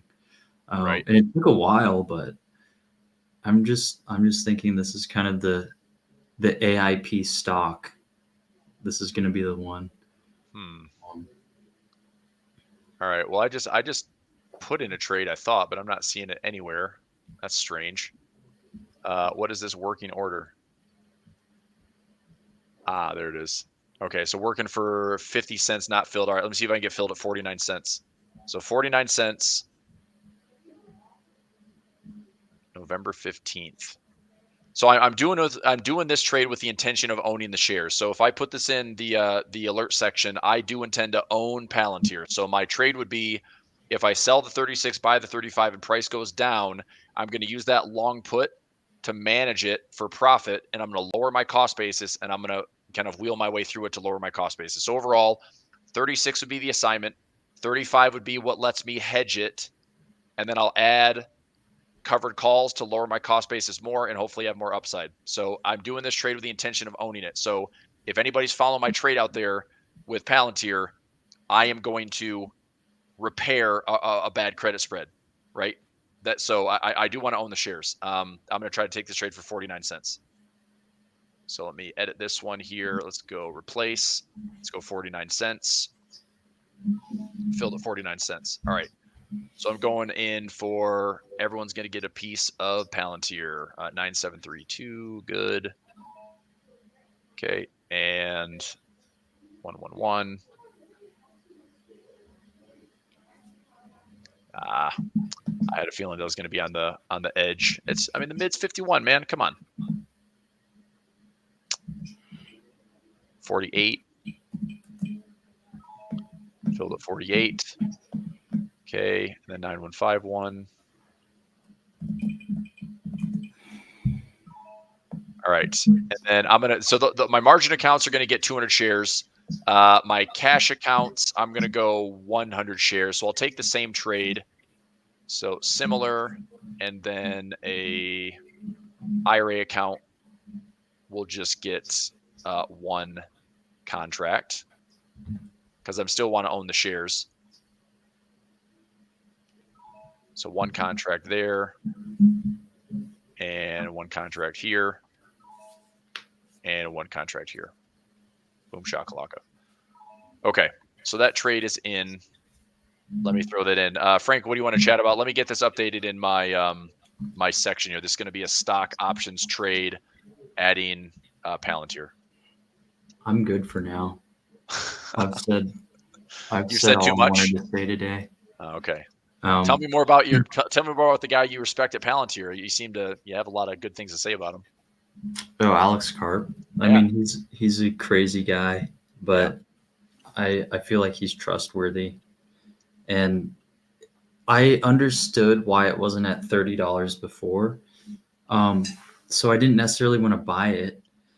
And then when they announced their partnership with Microsoft, they're getting more government contracts, which is pretty huge. So they're working government and commercial. Right. I just think, I guess the potential for this company is pretty big. Mm-hmm. A lot of forecasts I see are like a $500 billion market cap or something like that in the next few years. And I'm pretty sure it's only like 100 right now. So, I mean, just based on those valuations, I don't know. It seems pretty obvious to me, and I don't want to get distracted by the noise. If it comes down, I'd want to buy it some more. But if it doesn't, might just buy on the way up. But that's just my view on Palantir. Price target $45 to $50. So let me throw this in with a screenshot. Let's do a little long position here, 36 by 35. So there. And I'm willing to own this, Frank. I mean, if this thing came down to like $30 or lower, I mean, I'm okay having ownership in here. I would say that if we get below the $20 level, then I'm not as excited about it because I'd be breaking some pretty decent structure. But then upside, I'm going after like a $45 price target. So that's going to be my trade here. So this is an 11, 15 expiration, sell 36 put, buy 35 put, 49 cents credit, willing to own shares. So if you just like the credit spread, that's a simple trade for a little income. If you want to own the shares, which I'm trying to own the shares, then that's going to be my trade. So that will be copy, throw that in there, and that's going to get posted here in 5 seconds. Okay. Boom. In for Palantir. Update the spreadsheet. All right. Let me talk about it. I didn't do gold, silver, oil, anything like that. We can chat about that for a second. Currencies, I don't know if you saw earlier in the stream. I mean, the currency market today was pretty crazy. Like Japanese yen is strong. Swiss is starting to fade. Swiss actually had a really weak, like WEAK. It was weak this week.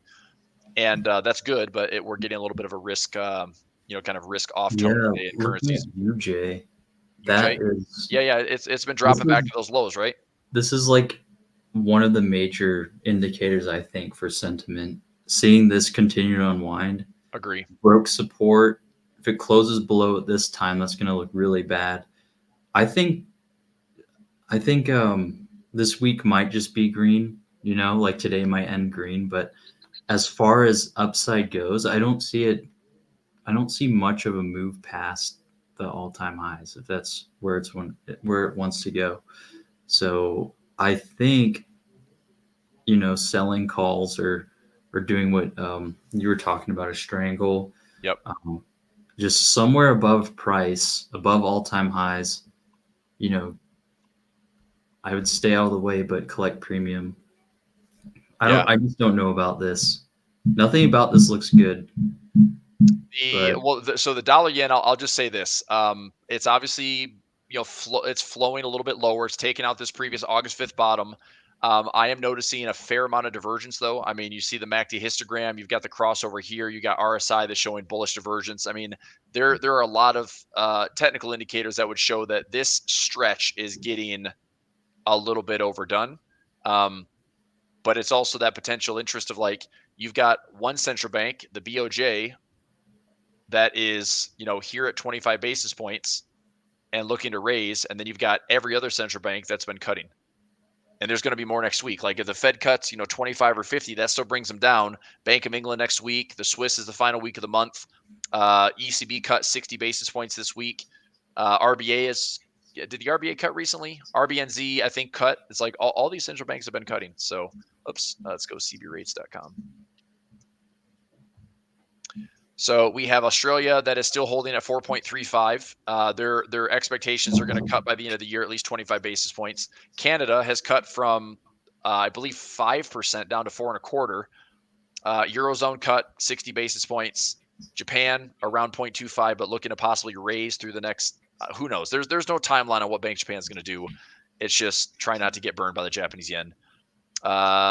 Switzerland, the Swiss is at 1.25. I would love to see them cut again. And then the US is going to cut and probably keep cutting. The UK possibly going to cut Thursday, the day after the Fed.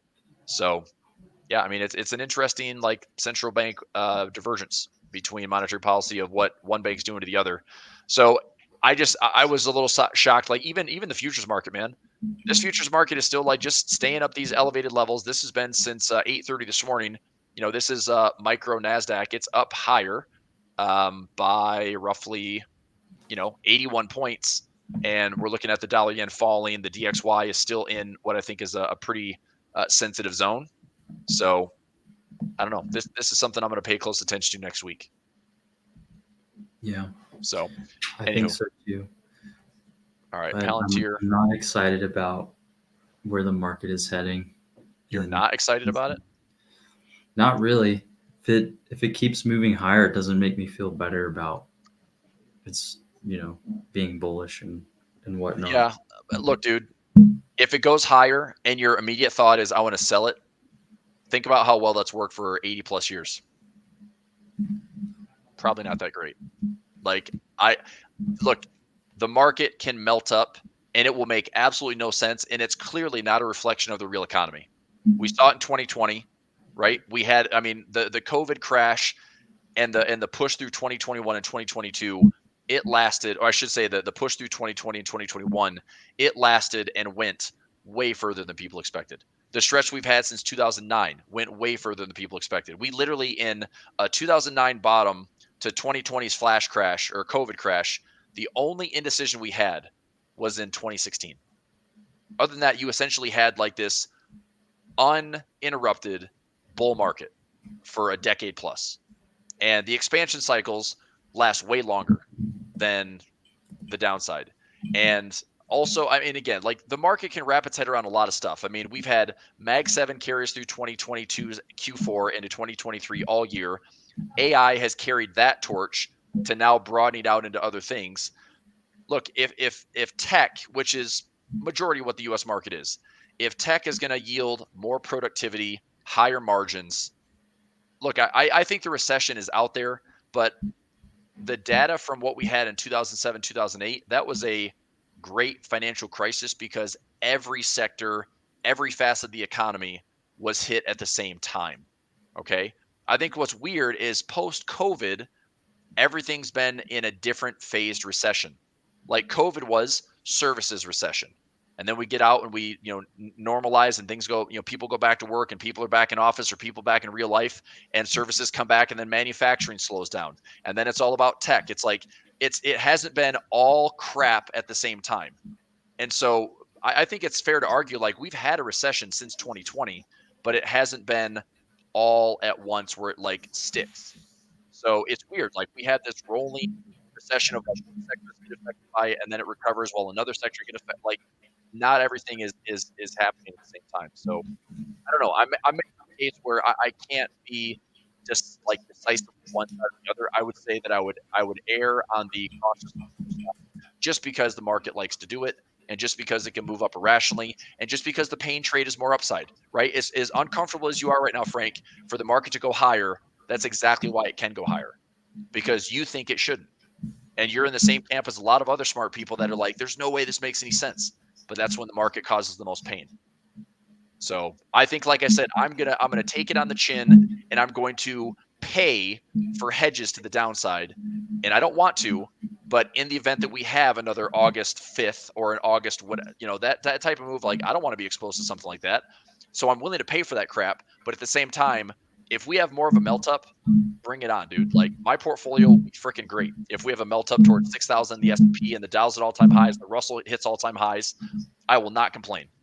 So that's believe me, and everybody watching, that is a much easier environment to be existing in and trading in than all of a sudden it's bears and it's bears taking over and it's bearish every day and the volatility index is up.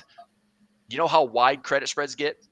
You know how wide the market gets? You know how terrible the fills are? How illiquid it feels? That's not a fun environment. So if you want bearishness, there's a lot of challenges that come with that. So it's nice to be protected, but man, when you go from like, a tight 5-cent bid-ask spread to freaking $2, $3, $4, $5 or $10, $20, that's not a fun trading environment. So I don't know. I'm just saying, like, I don't think we should be wishing for like crazy bearishness, because there's a lot. It's like that's the fire exit that everyone ran through on August 5th, and you can see how damaging that was. So I'd like to see the case where it's like, you know what, man, who cares? We don't have to rationalize why the market's going to go higher or go lower. We can, sound super smart. We can talk all sorts of things, but at the end of the day, we're either making money or we're not. So I don't know. I'm just trying to be open-minded. That's all.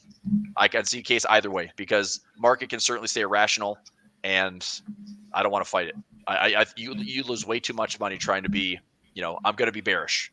Well, there's been a lot of bears since 2018 that have been getting smoked. There's been a lot of bears post-COVID that have been getting crushed. So I'm not going to be that trader. But there's my PSA for the day. I am. But anyways, I am. All right, good. Well, you stick to your guns, Frank. Let's call it here. All right, sounds good, man. Hey, dude, happy Friday. Hey, on a side note, if you want to get together, I am free after this. You want to run through some testing that we talked about yesterday? Yeah, let's do it. Okay. All right, everybody. Thanks for watching. Happy Friday. Have a great weekend. We'll see you soon. Yep. Thank you, guys. Thanks. See Bye. ya.